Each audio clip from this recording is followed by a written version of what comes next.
Right, Alex from Messy Painting here, and next video. So this is the next installment in my Rise of Phearon series, where I sort of catalogue my progress in building my Phearon, who, if you don't know, is the overall ruler of a Necron dynasty.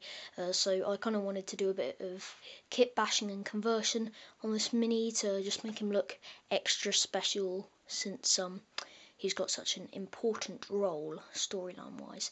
So last video you just saw a few ideas, a few bits and pieces, but onto this video I'm actually going to be showing just a few little bits I've done. So what I've done so far basically is I decided not to have the scarab because as I said it was oversized, but I've re-sculpted these shoulder pads so now they have these cool ridges and stuff on them, which I'll show you in more detail in a minute.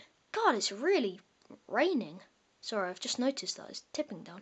Ugh, bad weather recently. Anyway, the point is, the other thing is my staff I've made. I've tried to make this look like more of a sort of pike, you know, a really long kind of spear type thing, more than a staff.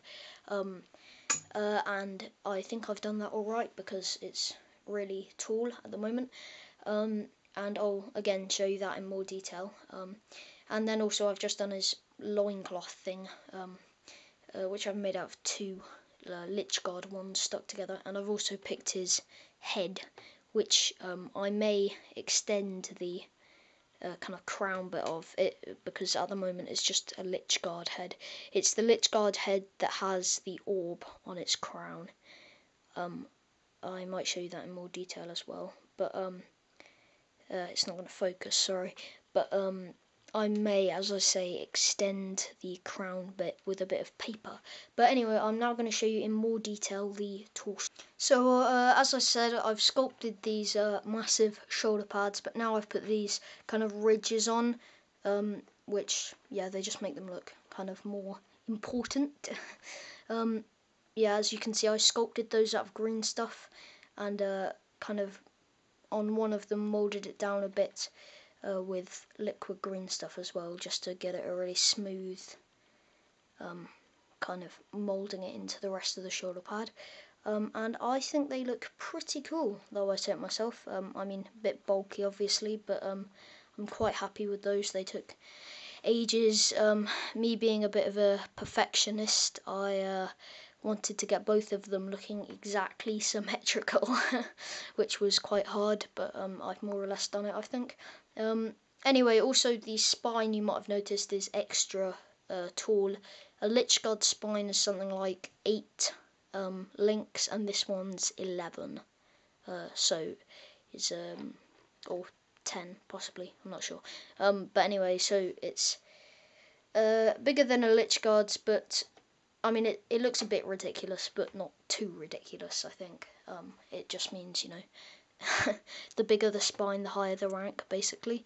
But as I say, I didn't want him to, you know, make it all the way over here, because that would just look ridiculous. And this only looks vaguely ridiculous, so that's alright. Anyway, as I was gonna say, you may have noticed this is a 25mm base. I'm gonna put him on a big base just to make him extra important, or I may like have a sort of display base that you can take out of. But this is only a temporary base. He's actually going to be at this angle. He's going to be walking on a kind of like a rock or a boulder that's stuck in the ground. So he's going to be about this angle. He's going to be just standing on the edge of that kind of boulder or whatever. And that way his staff will actually be vertical, because at the moment he looks a bit drunk. He looks a bit, you know, tilting forwards a bit too much, I suppose. But anyway, now I'm gonna look at the cloak. Why did I say that? Oh yeah, that's the other thing. I'm gonna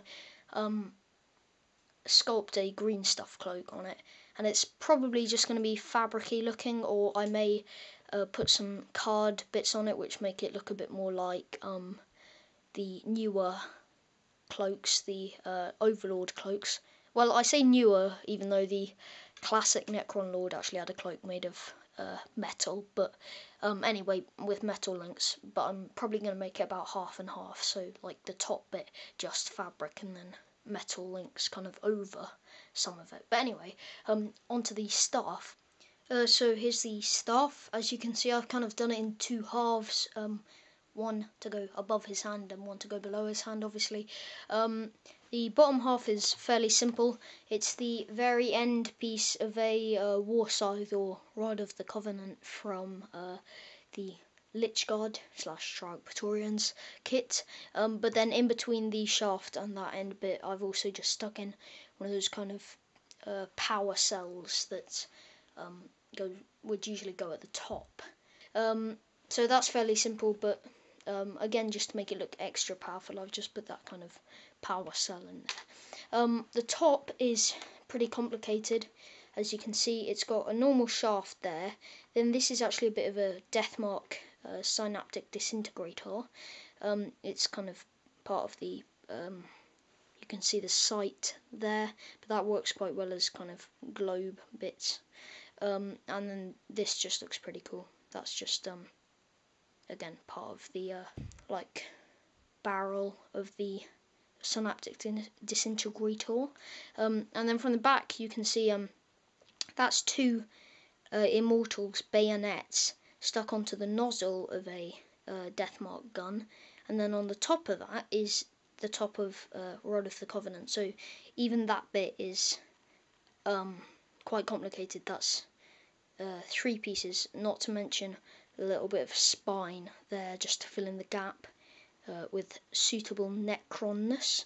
And anyway, on the front there's that focusing thing from the Tesla globe that's on the Tesseract Vault. I don't actually have the Tesseract Vault, but that was a spare piece at my local Games Workshop, and again it looks sufficiently necron-y. Seeing as this has kind of a half shaft here as well, this bit of the gun, I may add a blade on the back as well, just to kind of, you know, fill in that space.